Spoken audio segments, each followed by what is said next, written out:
देखो, भगवद गीता को ब्रह्म विद्या कहा है और जो शक्ति स्वरूपा देवी है ना, उनको भी ब्रह्म विद्या कहा है। दुर्गा सप्तशती में कहा अहम ब्रह्म विद्या स्वरूपणी, मैं ब्रह्म विद्या ही। तो चूंकि माया की निवृत्ति ब्रह्म विद्या से होती है, अपने स्वरूप का बोध, और माया की निवृत्ति अज्ञान की निवृत्ति है, विद्या की निवृत्ति। तो इसलिए ब्रह्म को प्राप्त कराने वाली जो विद्या है उसको ब्रह्म विद्या कहा, जिससे ब्रह्म की प्राप्ति हो जाती है। तो भगवद गीता उस तरह से ब्रह्म विद्या है। भगवद गीता के जो कई श्लोक हैं जो उपनिषद के हैं, तो कोई भी पुराण देखें तो उसमें वो श्लोक, चाहे वो देवी भागवत पुराण है जिसमें पार्वती जी ने हिमालय को गीता सुनाई है, उसका नाम पार्वती गीता ही है, तो उसमें 99% यही श्लोक, थोड़ा सा संस्कृत में फर्क है, मतलब यही श्लोक सारे मिल जाए। गणेश गीता में भी यही है, मतलब गीता नाम से जो भी है, जो उपनिषदों का सार है, तो अलग अलग भगवान ने सुनाई। तो वही कृष्ण भगवान ने सुनाई, गणेश जी ने राजा वरुण को सुनाई, पार्वती जी ने हिमालय को सुनाई, बल्कि सब में एक सही है। तो शिव पुराण में कई श्लोक है भगवत गीता के। शिव पुराण में भगवान शंकर का जो आया है उसमें कई श्लोक ऐसे हैं। लेकिन एक चीज मुझे अच्छी लगी जो आज मैं पढ़ रहा था, कि पशुपति नाथ के लिए जो पशु और पाश दो शब्दों का शिव पुराण में वर्णन किया, कि पशु है अज्ञानी, पशु है अज्ञानी, और पाश है जड़। पाश मतलब रस्सी। तो पशु जिस रस्सी में बंधा हुआ है, तो पशु अज्ञानी है और पाश जड़ है। तो अज्ञानी पशु पाश रूपी रस्सी से बंधा हुआ है, उन दोनों का जो नियंता है उसको पति कहा है। जो पशु का और पाश का जो नियंता है वो पति है। ऐसा समझ लो कि पशु गाय को रस्सी से बांध रखा है उसके स्वामी ने, तो उसका स्वामी जो है, जो पति है, उसने उस पशु को रस्सी से बांध रखा। तो उसने कहा पशु जो है, मतलब शिव पुराण का बता रहा हूं, तो पशु जो है वो जीव है, जो अविद्या के कारण, अज्ञान के कारण, जड़ जो ये शरीर है, जड़ जो प्रकृति है, उसने के साथ संबंध बनाने के कारण बंधन में पड़ा हुआ है। तो ये जो बंधन है ये पाश है, मतलब पाश मतलब बंधा हुआ है, बार बार जन्म, बार बार मृत्यु। जो उसने अपने आप को मैं शरीर हूं, शरीर के साथ, संसार के साथ तादात्म्य करने के कारण जड़ और चेतन की जो ग्रंथि है, कि चेतन स्वरूप जो आत्मा है, उसने जड़ जो अहंकार है उसके साथ तादात्म्य करने के कारण दोनों का जो जड़ और चेतन की ग्रंथि है वही वहां जीव है स्वयं। तो उसने समझाया है कि जब अज्ञानी जीव जो है वो पशु की भांति है, और जो उसने संबंध बनाए संसार में वो पाश है। इसलिए पशुपति नाथ का है कि जीव जो है अविद्या के कारण पशु की तरह संसार में व्यवहार करता है। बस खाना पीना सोना कुछ चीज तो कॉमन है दोनों में, पर अज्ञान के कारण वो परिग्रह करता रहता है। पशु परिग्रह नहीं करता, वो उतना ही इकट्ठा करता है जितना शाम को उसको जरूरत है, इतनी उसको भूख है, बस भूख के बाद में उठा के इकट्ठा नहीं करता। मनुष्य इकट्ठा भी करता रहता है। तो इसलिए अपरिग्रह को देवी संपदा कहते हैं। तो कहते हैं जब उसको ज्ञान हो जाता है तो उसके जो, अब देखो पशु और इसमें क्या फर्क है, कि पशु को किसी उसने बांधा मालिक ने, और जीव जो है वो स्वयं ही बंधा हुआ है, मतलब स्वयं ही उसने संबंध बनाया शरीर से और स्वयं ही बंधा हुआ है। तो ये जो हम ब्रह्म विद्या है, जो भगवत गीता है, ये जो शास्त्र हैं, ये क्या करते हैं, ये उस अज्ञान की निवृत्ति करते हैं जिसके कारण बंधे हुए हैं। जिसके कारण हम बंधन में, उस बंधन को निवृत्त करते हैं। तो कहते हैं ज्ञान, शास्त्रों से हमारे अज्ञान की निवृत्ति होती है। जब अज्ञान दूर हो जाता है तो ज्ञान तो हमारा स्वरूप है। शास्त्र ज्ञान नहीं देते, शास्त्र अज्ञान की निवृत्ति करते हैं। कामना मत करो, संबंध मत बनाओ, ये चीजें बताते हैं शास्त्र। समभाव में रहो, मन को विचलित मत करो, सकाम भाव से कर्म मत करो, निष्काम भाव से कर्म करो। तो ये जो हमारा अज्ञान है, इसकी निवृत्ति करने के लिए हम इस गीता के ऊपर आपस में बैठ के चर्चा करते हैं, हम स्वाध्याय करते हैं, स्वामी जी का सुबह शाम जो भी है प्रवचन सुनते हैं, उपनिषद सुनते हैं। तो आज भी एक बात चले थी, जीव और ईश्वर में भेद रही है। अविद्या के कारण जीव अपने आप को उपाधि से युक्त होने के कारण, मैं शरीर हूं इस भाव के कारण वो जीव बना हुआ है। जीव है नहीं, जीव बना हुआ है। तो ये भगवत गीता जो है हमें उस अज्ञान की निवृत्ति करके इतनी निवृत्ति कर देती है। और जब अज्ञान की निवृत्ति होती है तो ज्ञान को अज्ञान ने ढक रखा है। अज्ञाने आवृतम ज्ञानम, अज्ञान ने गीता में आता है ज्ञान को आवृत कर रखा है। यह बुद्धि के ऊपर माया का आवरण पड़ा हुआ है। वहां पाश माया को भी कहा है कि जो माया है ये पाश है, इसका जो आवरण है अविद्या का आवरण है। तो माया का आवरण कहते हैं, अविद्या का आवरण कहते हैं। अविद्या ने हमारे ज्ञान को आवृत कर रखा है।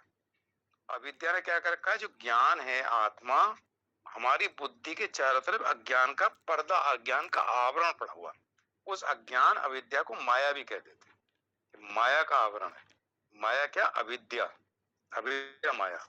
उस अज्ञान ने हमारी बुद्धि के ऊपर, तो जैसे सूर्य के और हमारी आंख के बीच में बादल आ जाते हैं, तो बादल आने के कारण हमें सूर्य दिखाई नहीं पड़ता। क्या हुआ, रीजन क्या है, बीच में बादल आ गए। तो ऐसी आत्मा के और हमारे बीच में अज्ञान का आवरण आ गया, अविद्या का आवरण आ गया, जिसको माया कहते हैं। उस माया, अविद्या माया के कारण हमें अपने स्वरूप का बोध नहीं होता। और चूंकि इंद्रियां हमारी बहिर्मुखी हैं तो हम संसार में ही देखते हैं, विषयों की तरफ ही हम देखते हैं, अंतर्मुखी नहीं हो पाते। तो ये भगवान ने यहाँ जो छठा अध्याय चल रहा है उसमें ध्यान योग इसी ने कहा।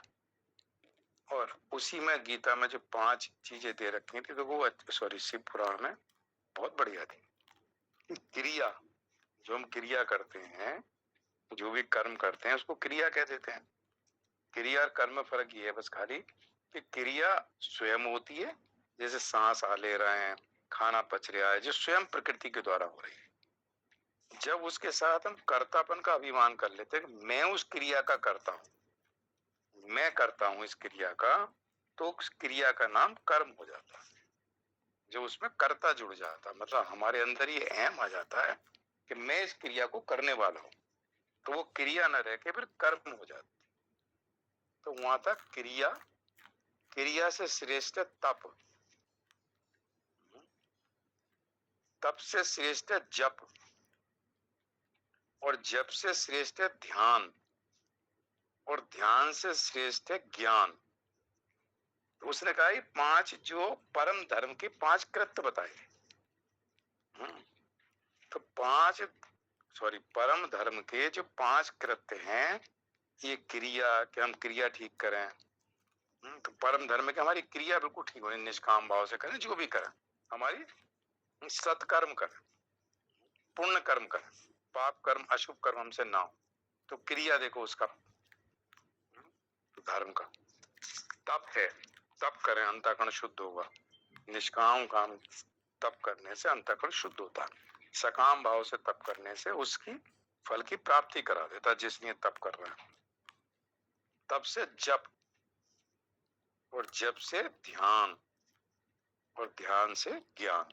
तो ज्ञान को यहाँ सर्वोत्तम बताया कि जब हमारा अज्ञान दूर हो जाता है तो ज्ञान की जो प्राप्ति होती है उससे हम अपने स्वरूप का बोध हो जाता है। तो ये जो विद्या है, ब्रह्म विद्या क्या करती है, जो हमारे पास है, जो हमारे बंधन है, जो हमने विपरीत भावनाओं के द्वारा बांधा रखा है कि हम हैं तो नित्य मुक्त, हैं तो मुक्त, मुक्त होना नहीं है, मुक्त तो हम हैं। जो आत्मा सर्वव्यापक है, अचल है, स्थिर है, तो आत्मा की मुक्ति की जरूरत नहीं है, आत्मा तो मुक्ति है। उसने जड़ जो ये अहंता है, मैंपन है, इसके साथ तादात्म्य करने के कारण उसने अपने आप को शरीर के साथ बांध लिया। तो एक शरीर छूट जाता है, शरीर की तो निश्चित आयु है, एक समय सीमा के बाद इतना वृद्ध हो जाता है कि वो छूट जाता है, नष्ट हो जाता है, तो दूसरा शरीर मिल जाता, नया शरीर मिल जाता, फिर वो 50, 70, 80, 90, 100 साल के बाद वो भी खत्म हो जाता, फिर नया शरीर मिल जाता। तो ऐसे शरीर समाप्त होते रहते हैं, नए शरीर मिलते रहते हैं, और जीव वही रहता है, उसमें कोई परिवर्तन नहीं, वो तो अविनाशी है। तो वहां उसने पशु और पाश को क्षर और अक्षर का, मतलब अक्षर कह दिया पशु को, क्षर कह दिया पाश को। पाश नाशवान है, ये जो हमारे जैसे मैं शरीर हूँ, ये जो भाव है, तो मैं शरीर नहीं हूँ, ये हमें ज्ञान जब हो जाता है ब्रह्म विद्या से, तो शरीर में रहते हुए हम मुक्त हो जाते हैं। जब हमारे अंदर ये दृढ़ता से बैठ जाता है कि मैं शरीर नहीं हूँ, शरीर मुझे पिछले जन्मों के जो कर्म इस जन्म में भोगने के लिए एक शरीर मिला, जिसको भोग आयतन कहते थे। इस भोग आयतन में मैं हूँ, जब तक मेरा प्रारब्ध है तब तक मुझे इसमें रहना है। जैसे प्रारब्ध पूर्ण हो जाएगा उसी क्षण में इसको छोड़ के चला जाए। अगला शरीर मुझे इसलिए नहीं मिलेगा क्योंकि मुझे ज्ञान हो गया कि मैं शरीर नहीं हूँ, मैं शरीर से अलग नित्य शुद्ध बुद्ध मुक्त नित्य आत्मा हूँ। तो ये भगवत गीता में भगवान इतने सारे श्लोकों में जो पर्पज है समझाने का, वो यही है कि जीव को, अच्छा ये जो ज्ञान होता है, अज्ञान दूर होता है, ये केवल मनुष्य शरीर में होता है, और कोई योनि ऐसी नहीं है 84 लाख में से जिसमें अज्ञान की निवृत्ति हो जा चुके। बाकी मनुष्य के अलावा जितनी भी योनियां हैं वो सब भोग योनि है। अपने पुण्य कर्म को भोगने के लिए हम ऊंचे लोकों में चले जाते हैं, पाप कर्म को भोगने के लिए मनुष्य नीचे चले जाते हैं, पतन हो जाता है। और पुण्य और पाप जब हमारे समान होते हैं तो हमें मनुष्य योनि मिल जाती है। तो मनुष्य योनि में हम नए कर्म करने के लिए स्वतंत्र हैं, पुराने कर्मों को भोगने के लिए परतंत्र हैं। हमें भोगने पड़ेंगे जो वो प्रारब्ध के रूप में मिले हुए भोगने के लिए। नए कर्म करने के लिए हम स्वतंत्र हैं, अच्छे कर्म भी कर सकते हैं, बुरे कर्म भी कर सकते हैं। कर्तापन का अभिमान न हो तो हमारे कर्म संचित नहीं होते। तो ये हमें ज्ञान हो जाए कि मैं कर्म करते हुए भी इनसे अलग। इसलिए भगवान ये बात समझा रहे हैं।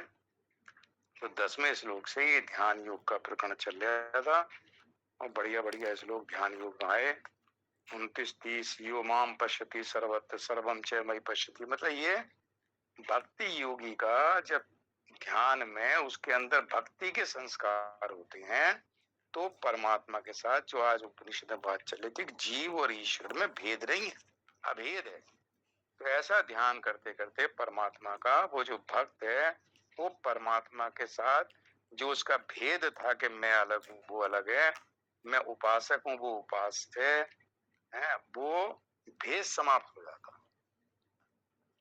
तत्व की दृष्टि से उसको ज्ञान हो जाता है कि आत्मा की दृष्टि से आत्म तत्व लेवल पे मैं और परमात्मा एक ही हैं, और वही आत्मा सबके अंदर है। तस्याम न प्रणश्यामी न प्रणश्यति। फिर 31 बता दिया था, सर्वथा वर्तमानों की सहयोगी में वर्तमान में जो हम जो भी कुछ करते हैं, बरतते हुए संसार में जो भी बर्ताव कर रहे हैं, वो नित्य निरंतर मुझ में ही स्थित है। मतलब स्थिति हमारी उसी आत्मा परमात्मा में रहती है। फिर हम संसार में व्यवहार करते रहते हैं, संसार में बरतते रहते हैं। तो हमारे अंदर सबसे बड़ा काम जो हमें एक ही काम है बस, और कोई काम नहीं। वो काम है कि हमारे अंदर जो अज्ञान है, जो अविद्या है, मैं शरीर हूँ, मेरा शरीर है, वो किसी तरह से दूर होके ये हो जाए कि शरीर मैं नहीं हूँ। शरीर ये प्रकृति जो है, देखो पंच महाभूत जो है, आकाश वायु अग्नि जल पृथ्वी, ये पंच तन्मात्राएं, ये जो हैं अव्यक्त, अव्यक्त हैं और शरीर के रूप में ये व्यक्त होते हैं।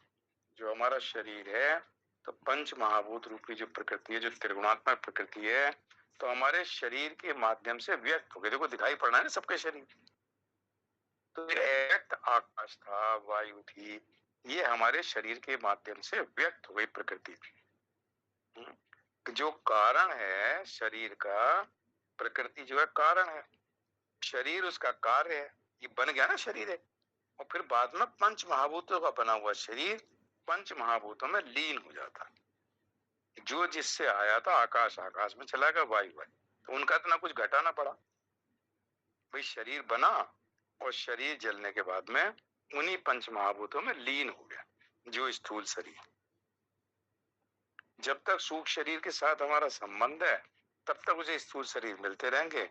जिस दिन हमें मुक्ति हो गई और हमें लगा मैं सूक्ष्म शरीर भी नहीं हूं, तो उसके प्राण उत्क्रमण नहीं करते, वो ब्रह्म हो गया। और सूक्ष्म शरीर जिन जिन पंचभूतों से बना था उन पंचभूतों में लीन हो जाता, वो भी अपना उन भूतों में चला गया सूक्ष्म शरीर। तो तब तक सूक्ष्म शरीर बना रहता। किसी योनि में जाएगा, जो भी योनि में स्थूल शरीर मिलेगा, ये सूक्ष्म शरीर उस योनि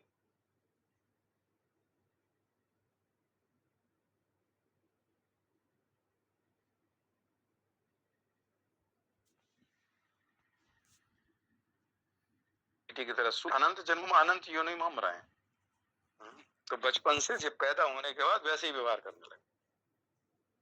तो बड़ा मतलब, तो इसलिए मनुष्य योनि भगवान बीच में कभी दे देते हैं जिससे उसे ज्ञान हो जाए, और अनंत जन्मों से जो अनंत योनियों में घूम रहा है उसको भगवान कृपा करके दे देते हैं कि भाई अब की बार ये इसका अज्ञान दूर हो जाएगा। मैं शरीर नहीं, शरीर के साथ मेरा कोई संबंध नहीं है, मैं तो परमात्मा के साथ मेरा संबंध, ये उसको ज्ञान हो जाएगा। तो इसे आवागमन से मुक्त हो जाता। भगवान की कृपा होती है, उनके अनुग्रह से हमें शरीर मिल जाएगा।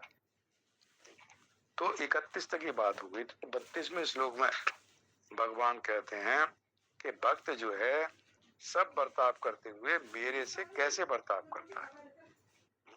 तो उस सबके अंदर परमात्मा को देखता, सर्वभूत स्थितम यो माम भजती एकत्वमा स्थितम, उसी एक ही भाव में स्थित हुआ, क्योंकि एक ही आत्मा सबके अंदर है, एक ही परमात्मा। ज्ञान योगी जिसको विवेक होता है वो आत्मा को देखता है। वो कहता है शरीर प्रकृति का है, इससे संबंध विच्छेद करना है। मैं शुद्ध बुद्ध नित्य आत्मा हूं, ये मेरा स्वरूप है। ये तो विवेक के द्वारा ज्ञान योग का साधक ऐसा सोचता है। और भक्ति योग का साधक कहता है कि जो परमात्मा मेरे अंदर है, मैं वही परमात्मा का अंश हूं, और अंश अंशी में कोई फर्क नहीं है, और वही परमात्मा सबके अंदर है। तो उसकी दृष्टि एक परमात्मा पे रहती है। श्रद्धा और विश्वास के साथ वो ये मानता है एक ही परमात्मा सब शरीरों में है, तो उस परमात्मा को सब जगह देखता। तो वो परमात्मा उसकी दृष्टि से ओझल नहीं होता, और वो परमात्मा की दृष्टि से ओझल नहीं होता। तो यहाँ भगवान कहते हैं 32वें श्लोक में, आत्मोपम्येन सर्वत्र समम समम पश्यति यो अर्जुन सुखम वाद यदि वा दुखम स योगी परमो मता। कहते हैं जो भक्त अपने शरीर की आत्मौ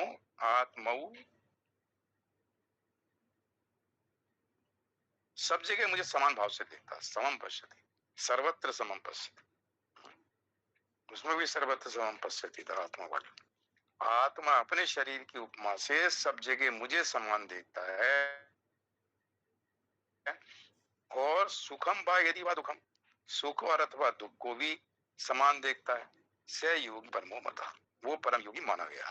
तो यहाँ भगवान कहते हैं जैसे हम अपने शरीर में अपनी स्थिति देखते हैं, उसके किसी शरीर में हमारे कोई अंग में चोट लग जाए, कुछ हो जाए, तो उसकी हम पीड़ा महसूस करके उसको कष्ट को दूर करने का प्रयास करते हैं। ऐसे वो कहता है ऐसे सब प्राणियों में भगवान को समान समान देखने वाला भक्त सभी प्राणियों को समान रूप से आराम चाहता।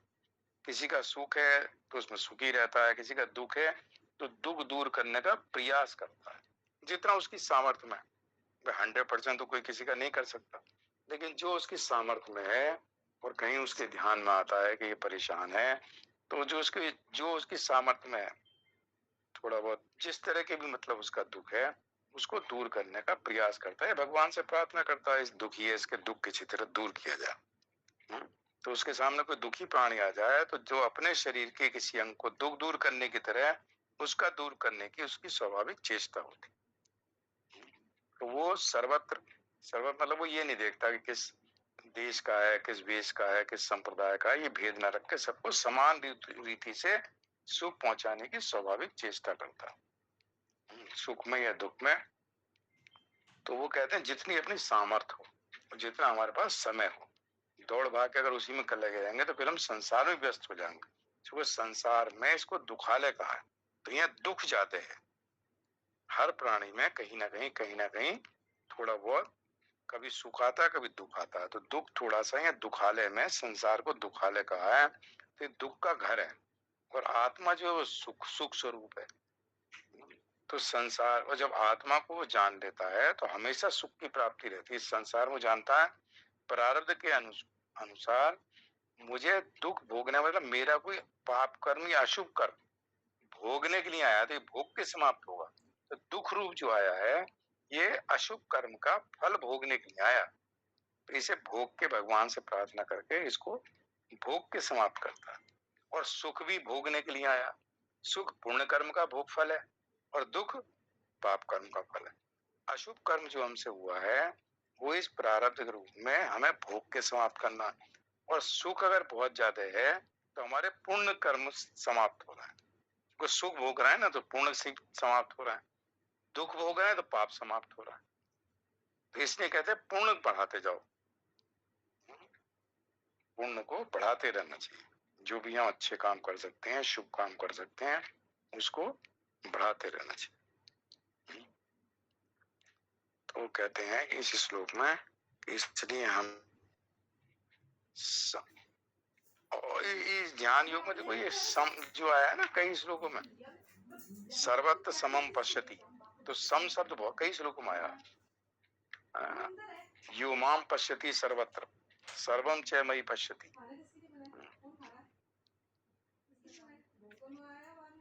ईक्षते योग युक्त आत्मा सर्वत्र समदर्शन, मतलब तो यहाँ कहते हैं ध्यान योग के द्वारा समता है, ध्यान योग के द्वारा समता में कैसे स्थित हुआ जाता है।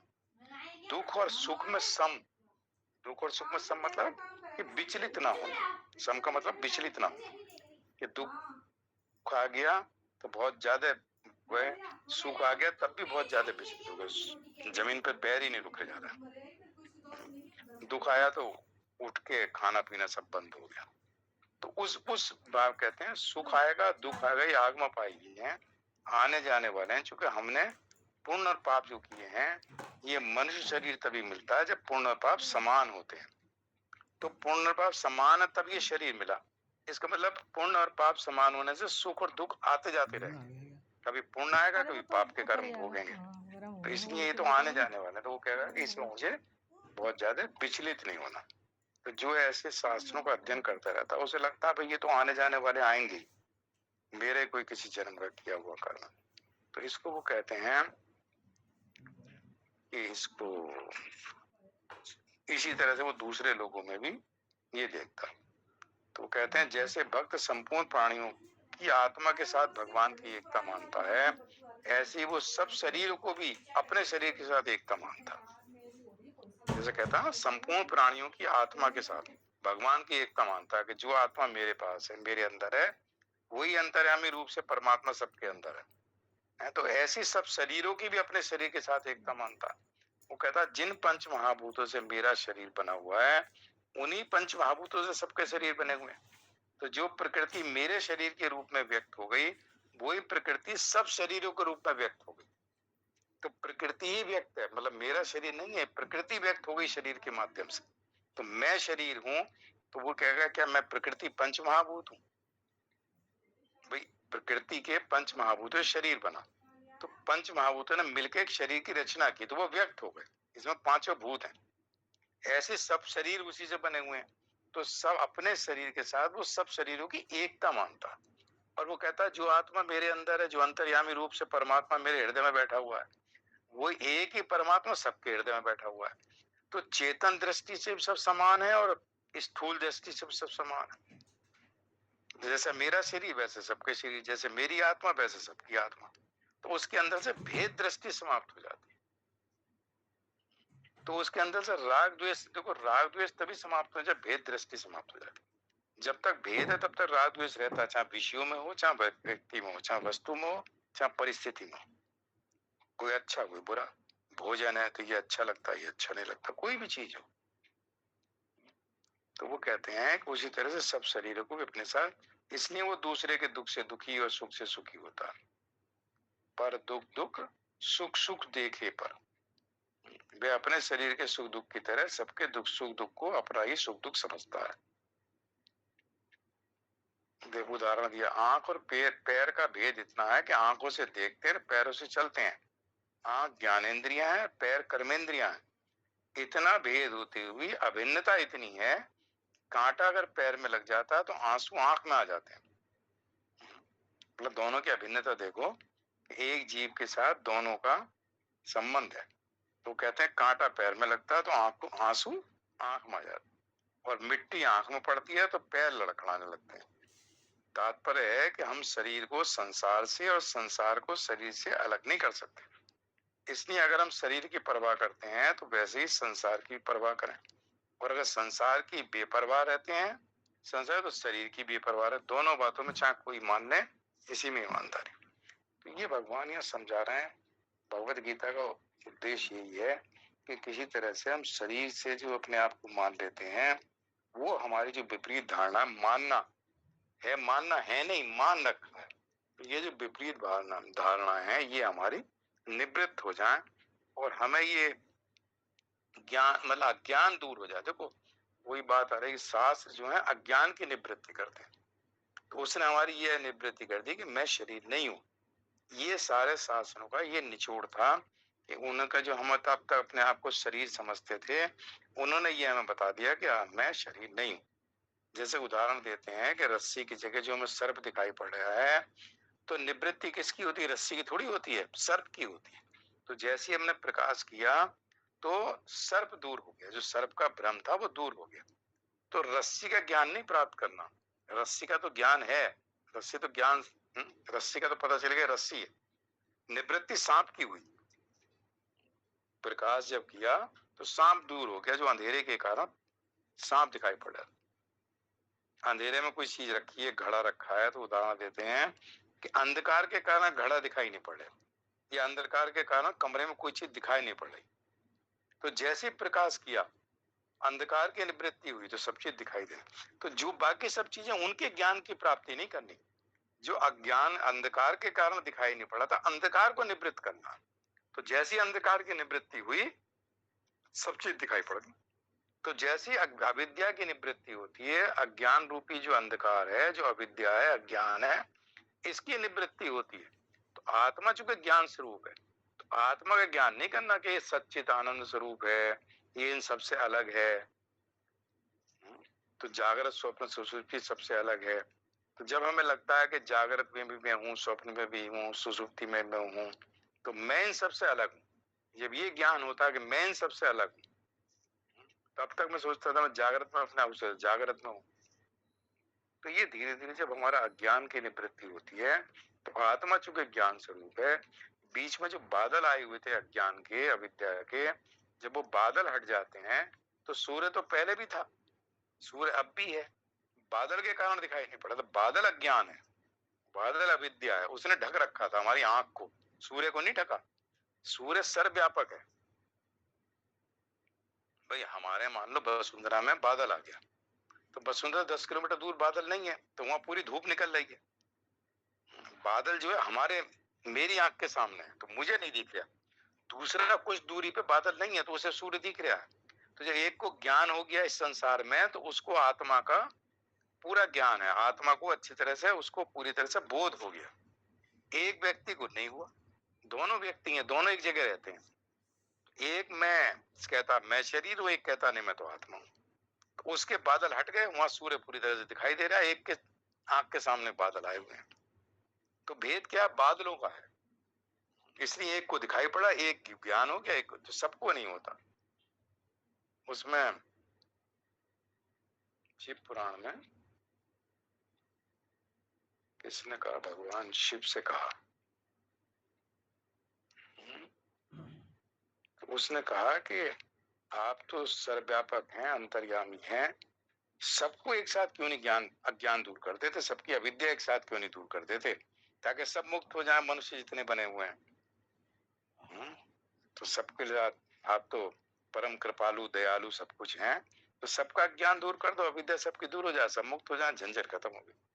तो उनका सबके किए हुए कर्म अलग अलग, तो कर्मों के अनुसार जो इनकी संचित कर्म है वो सबके अलग अलग है, सबकी अलग अलग स्थिति है उसके कारण, गुण कर्म के कारण। कोई बहुत ज्यादा सकाम भाव से है, कोई निष्काम भाव से है, कोई शरीर।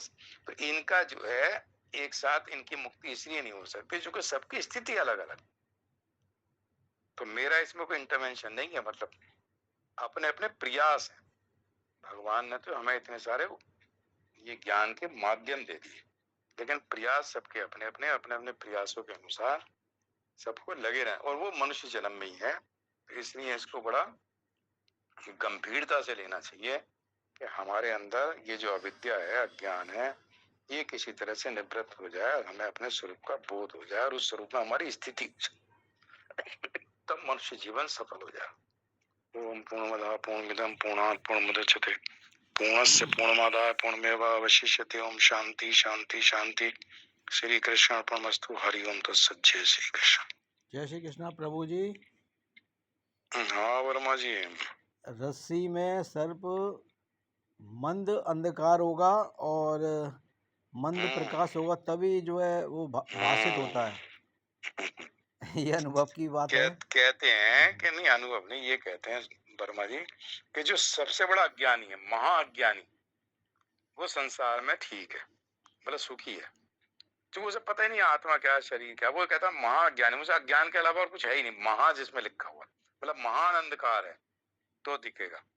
तो और दूसरे जो महाज्ञानी है वो सुखी है, उसे पता है मैं तो संसार तो है ही नहीं, तो मिथ्या है, मैं तो शुद्ध बुद्ध नित्य आत्मा हूँ।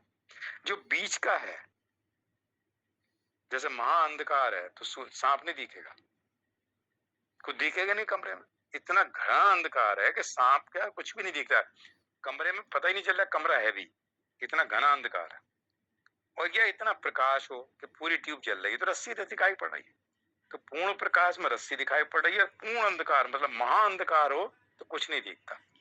तो महाज्ञानी को संसार में, संसार के अलावा कुछ नहीं है, आत्मा परमात्मा कुछ नहीं, मस्त है, खाया पिया सो गया। कहता कोई न जन्म है, न पुनर्लोक है, न पुनर्जन्म है, बस खाओ पियो ऐश करो। तो ऐश ही करता रहता, उसमें पड़ा रहता, अगला जन्म क्या होगा उसे अगला जन्म मानता ही नहीं। तो महाज्ञानी खुशी है, मतलब सुखी है, उसे दुनियादारी को। और जो महाज्ञानी जिसको पूरा ज्ञान हो गया वो भी सुखी, उसे पता संसार तो मिथ्या है, मैं तो आत्मा। जो बीच का है ना, थोड़ा ज्ञान थोड़ा अज्ञान, जो हम लोग जिसमें बैठे हैं, वहां थोड़ा लगता है कि मैं शरीर हूँ, वो कहता नहीं मैं शरीर नहीं हूँ। तो थोड़ा सा ज्ञान मतलब हल्का हल्का अंधकार हो तो सांप की जगह रस्सी दिखाई पड़ती, तो उसे संसार भी दिख रहा है, आत्मा भी दिख रही है, व्यवहार करता है, इधर भी है, सुख भी आता है, दुखी होता है, सुख में सुखी भी होता है। तो वहां वो बेचारा बीच में फंसा हुआ है, बीच वाला जो है हल्के अंधकार वाला, तो वहां रस्सी दिए सांप दिखता है। तो दोनों के दोनों आता है कि महाज्ञानी सुखी है और ज्ञानी सुखी, जिसको पूर्ण ज्ञान हो गया। जो बीच में है अभी थोड़ा सा ज्ञान थोड़ा सा अज्ञान है, ना भी अज्ञान की पूर्ण निवृत्ति नहीं हुई, ना पूरी तरह ज्ञान हुआ, तो वहां थोड़ा सा जब बीच की स्थिति है वहां उसको लगता है ये सर्प है। तो सर्प जो है बीच में। हाँ वही हम कह रहे थे। इसी फरमाई देखो ना, दुनिया में जिसको दुनियादारी से कोई मतलब नहीं, कहाँ गीता क्या राम से कुछ नहीं, वो उसे ये बस शरीर खाओ क्यों, इकट्ठा करा पैसा और मस्त रहना है, इधर घूमो उधर जाओ, स्विट्जरलैंड चले गए उधर चले गए, तो आगे क्या यूरोप का ट्रिप करके आया हूँ, फलाना ये करके आया हूँ, उससे ये लाया हूँ, उसी दुनिया में अपने मस्त है वो, खूब पैसा कमाया, खूब घूमा फिरा, जब जो होना है वो हो गया। वो चार बाग वाला जो सिद्धांत है उसमें तो अपना घी पीता रहता है, मस्त रहेगा। या जिसको पूरी तरह ज्ञान हो गया वो अपना बैठा है आराम। बीच वाला जो व्यक्ति है ना, जहाँ ना पूर्ण अज्ञानी है ना पूर्ण ज्ञानी, वहां थोड़ा सा तभी सर्प जो वही दिखाई पड़ता है जहां हल्का अंधकार हो, हल्का कुछ का कुछ दिखता है उसमें।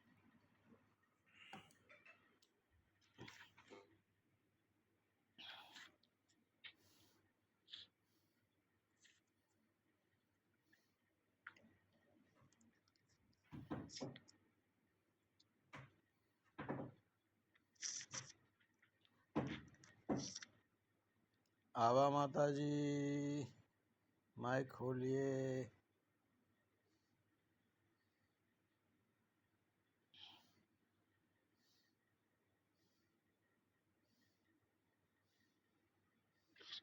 जय श्री कृष्ण। जय श्री कृष्ण।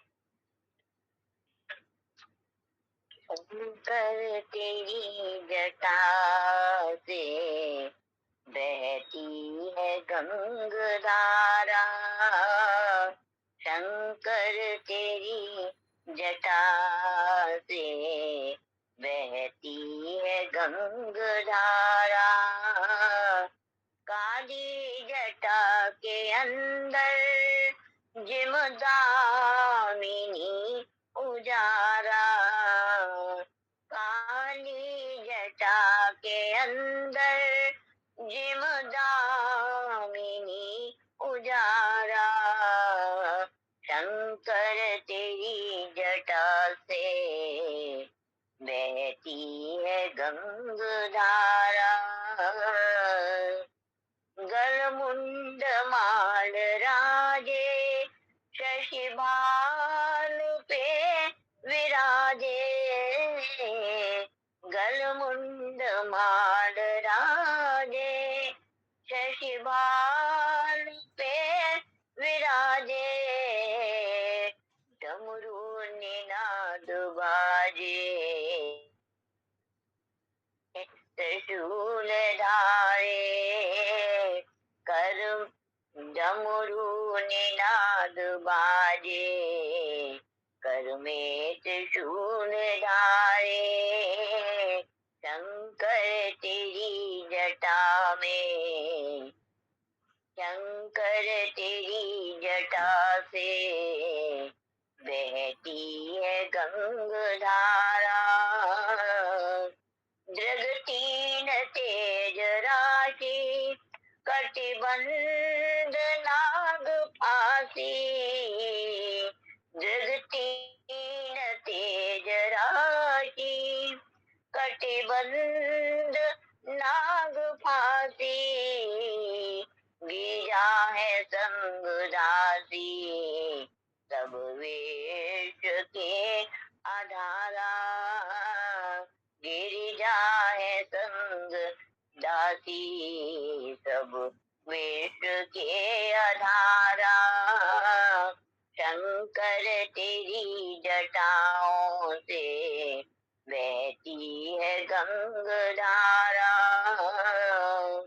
मृग चर्म वसन धारी वृषराज में सवारी, मृग चर्म वसन धारी वृषराज में सवारी, निज भक्त दुख हारी कैलाश में विहारा, निज भक्त दुख हारी कैलाश में विहारा, शंकर तेरी जटा से बहती है गंगधारा, शिव नाम जो उचारे सब पाप दोष टाले, शिव नाम जो उचारे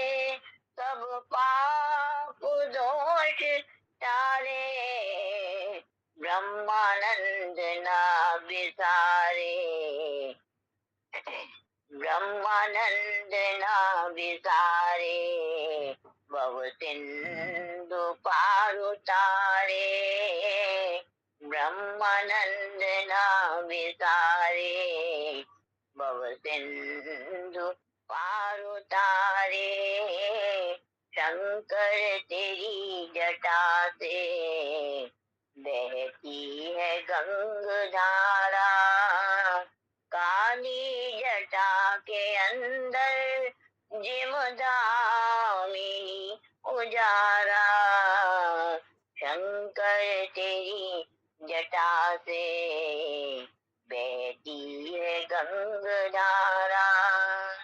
ओम नमः शिवाय, ओम नमः शिवाय, ओम नमः शिवाय, ओम नमः शिवाय। सभी को सादर प्रणाम, सादर नमन। जय श्री कृष्णा। जय शंकर भोलेनाथ की जय हो।